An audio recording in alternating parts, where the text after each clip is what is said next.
Okay, so now I want to talk about social support. So this is still part of kind of the bigger employee support piece that we were talking about, but we're getting a little deeper within social support. So I wanted to have it be its own kind of section of lecture so that if you wanted to stop and take a break, it would be easier to pick back up with kind of a brand new video. So, and I've been working on slowing down when I speak, but I'm still clearly struggling with that. So, what is social support? We have so many definitions of social support. Social support is a construct that has been researched in many different ways.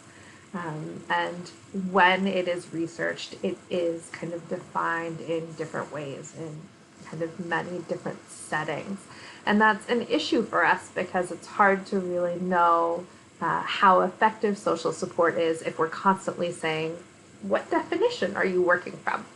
But what we do know is that research is telling us that the extent and quality of social support that a person has is related to improved mental and physical health. So the more support that you have, the better off you are mentally and physically, with the exception of having social relationships that are negative. So if these relationships are positive, then they're related to improved mental and physical health. And if they're negative, those relationships can actually harm us in some ways. So what we're saying is social relationships and social supports, when they are positive, they have a positive impact on our life.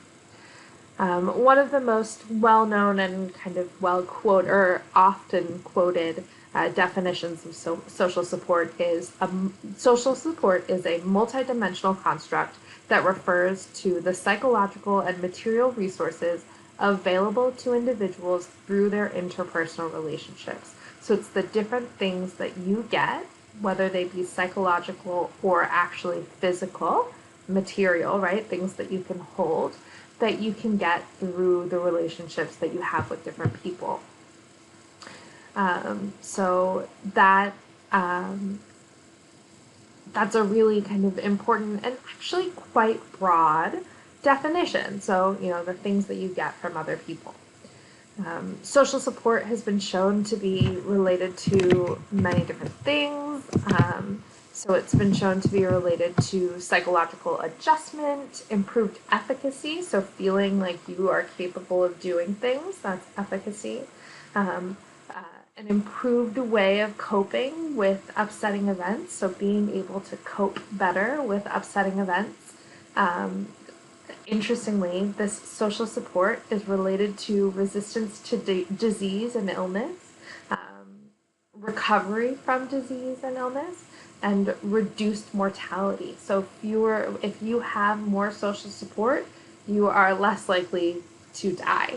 And that is can be disease related, it can be kind of a lot of different things related, but what we know is that people who have more social support, more positive social support, have reduced mortality. When we talk about social support, we talk about three major types of social support. And this comes from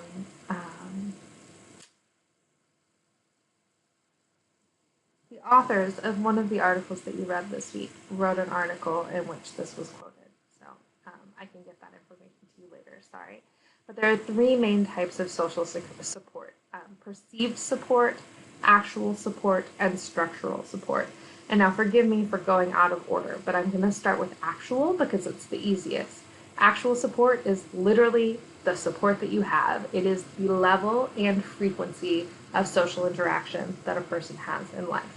So how often you interact with other people, and to what extent that is. Is it,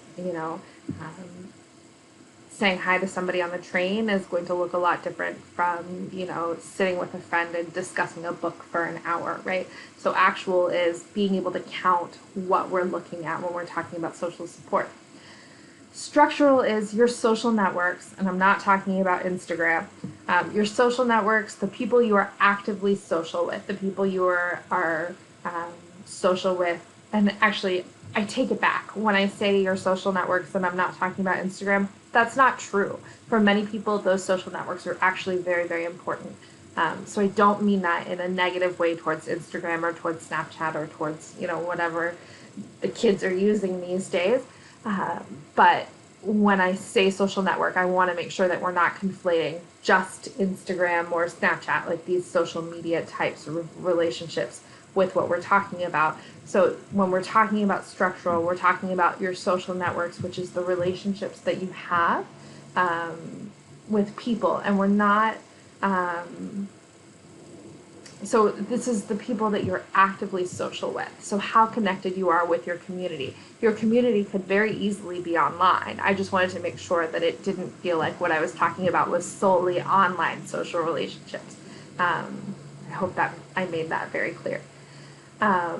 So then the third type of social support that we're going to talk about is perceived. And so your perceived social support is kind of a really interesting concept, because it's not how much support that you actually have, it's how much support you feel that you have.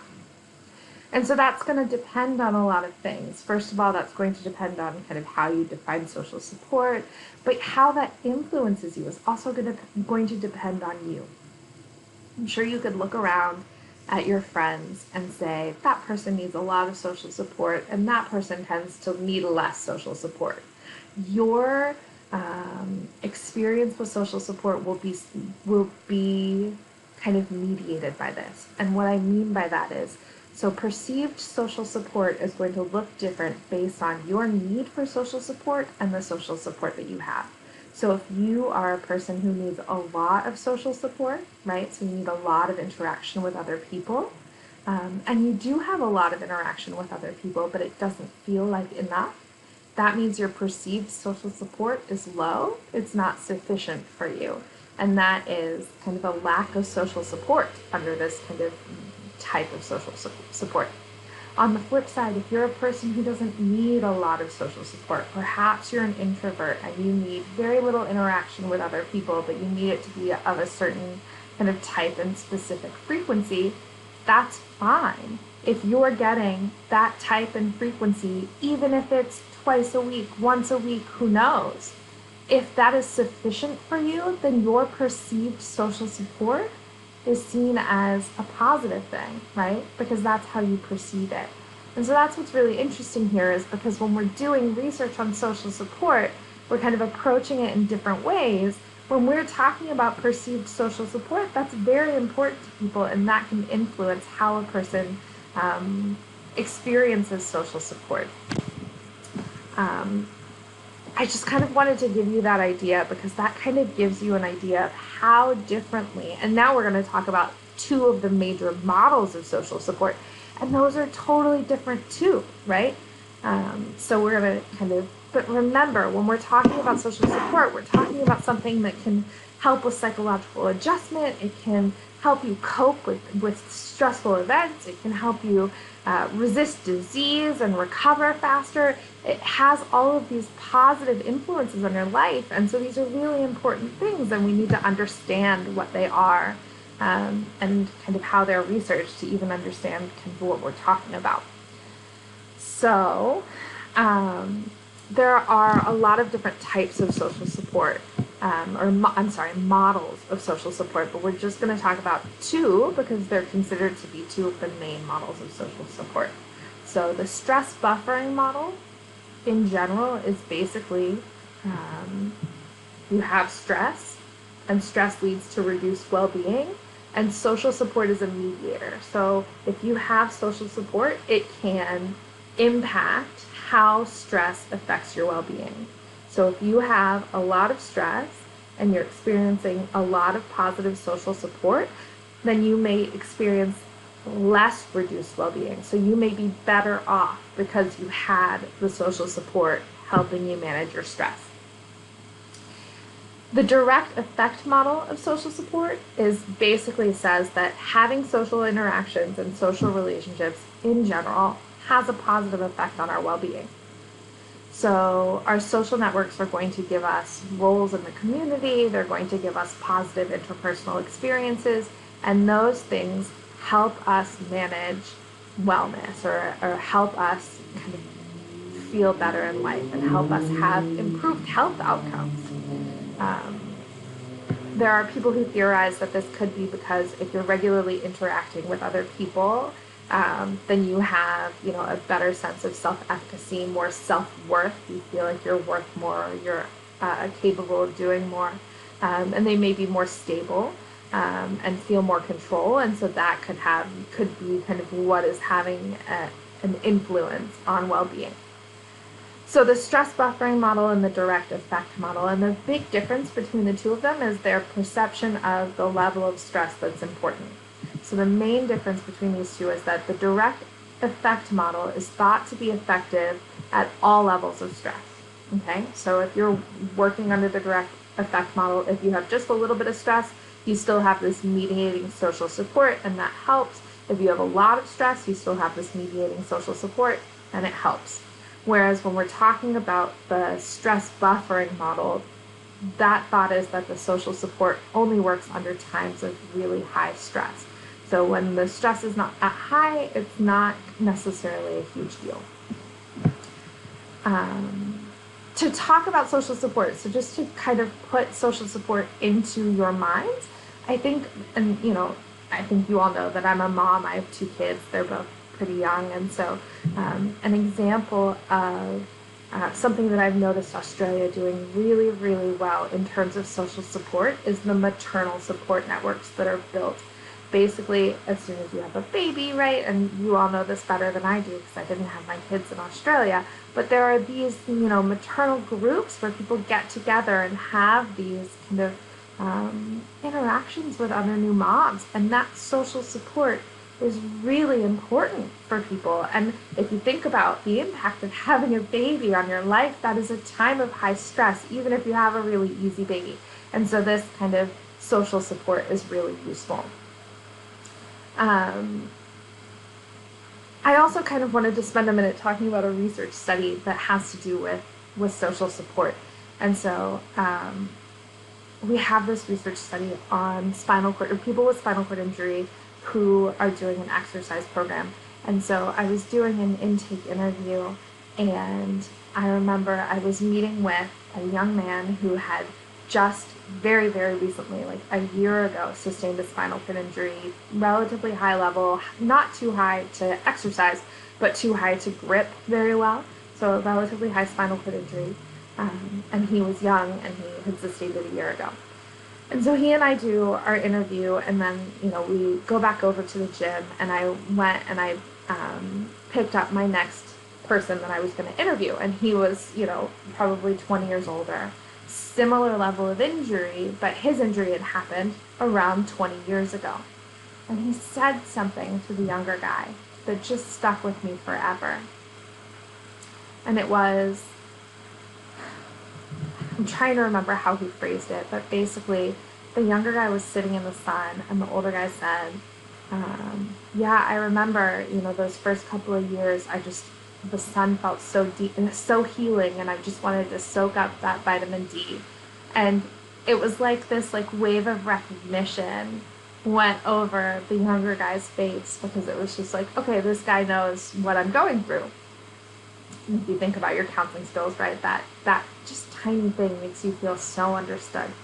And so they grew to become very close over the time of their relationship or their exercise program.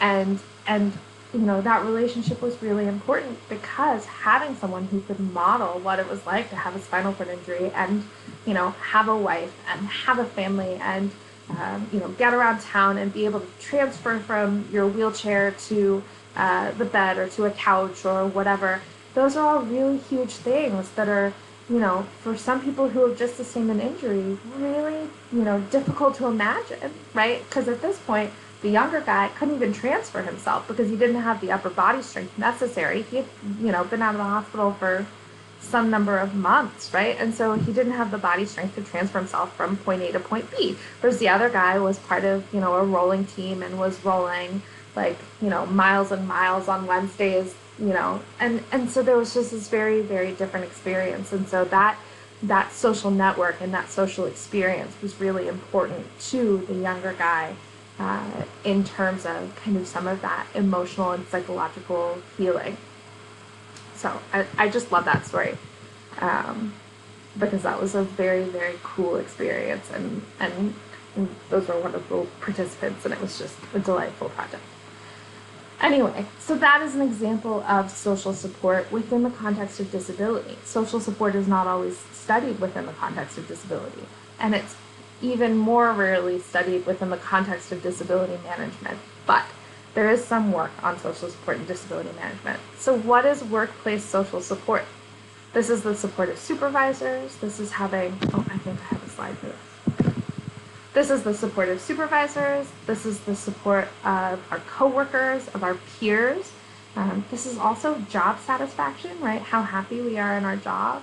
And then the relationship between management and the workers, whether that be the relationship between a manager and a single employee, right, the support of supervisor, or generally management and how they interact with employees. When I think about workplace social support, sorry to kind of go off on another tangent, but I think about that research project that we did on accommodations, and I think about one of the people who had, the way he disclosed his disability was not how we want it to be. Because when you disclose a disability, what we want is for you to say, hey, I have a disability. I mean, this varies significantly from person to person, but an idea to give you. Hey, I have this disability. I need these accommodations, but these are the things that we can do to make this work. So we already have a solution in place. But what happened was this employee had been kind of getting rained down on by his supervisor. So his supervisor he didn't have a great relationship with his supervisor, and he had been kind of arguing and struggling with his coworkers because he had been going through this months-long diagnosis process where he was learning bit by bit, oh, no, we're ruling this out, and kind of waiting for these big medical results. And so it was a very stressful time in his life. And so in the morning, and he was missing work because of appointments. And so in the morning, he goes to the doctor, and the doctor says, look, you have multiple sclerosis. So, we need to talk about our plan of management. I'm going to refer you to, this neurologist, whatever. He goes to work, and he's like 10 minutes late, and the supervisor is like, you are late again. And he had so much stress and pent up just frustration and just probably fear and all these other things that he basically just yelled at his supervisor and was like, look, I just got diagnosed with MS. I don't know what you want from me. And he picked up a chair and he threw it. I mean, if you think about it, MS often co-occurs with depression and anxiety. So he was probably really struggling. Picks up a chair, throws it, walks out the door. Agitated depression, right? And so he was just really, really upset. And his supervisor was like, well, what am I supposed to do with this information? Because you just threw a chair and I don't know how to deal with that. And so it was this really negative relationship that had kind of been building over the course of his diagnosis process. And then he's stuck in this just really bad place with his employer, who is now like, what am I supposed to do with this information? And so it's just this really bad and huge lack of social support. Think about it. He didn't have his supervisor. He didn't have his coworkers, his peers, right? They weren't there for him. Everybody was kind of on edge with him through this process. And so he felt very alone. And then, of course, he was dealing with mental health issues on top of that. And then he was dealing with this huge diagnosis. And so that kind of really affected him. So I think that kind of speaks to the importance of social support, because if he had been in a different place where his supervisor came up and was like, hey, you're 10 minutes late again, there's been a lot happening lately, I'm wondering how you are, right? You keep showing up late. Maybe even he hasn't said, I'm going through this diagnosis process. Maybe he's just been late a bunch. Maybe the supervisor says, said a month ago, hey, I noticed that you're late a lot. How can I best support you, right? How do we, that really changes the tune, right? And that's employee support, right? And that's how we kind of support a person within this employment setting. So, there's not a ton of research on social support in disability management. But when I think of social support, I think of kind of this proactive piece of social support. These are things that we can see, right? This is, us thinking about the impact of mental health problems in the workplace and how costly they are, right? We've heard statistics about this. And so what we do is we're proactive in trying to manage them. The University of Sydney has the EAP. You can go get counseling services.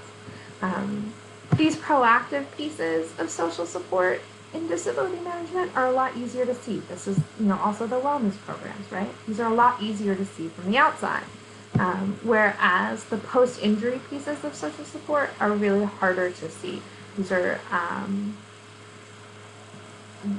just harder for us to notice. But if you think about kind of the University of Sydney, a person, sustains an injury, they input something into the computer system shoots it off to a disability management person, and the disability management person is supposed to get back to that employee within 4 hours. That is a person picking up the phone and calling and saying, hey, what do we need to do to support you? That's social support, right? So, something that I just want you to think about over the course of the next couple of days before we have class is how we can increase social support. Social support is not just what happens in the workplace, it's this, right, like what we talked about, supervisors, coworkers, peers, job satisfaction, management, and workers, but it's also your relationships at home, right?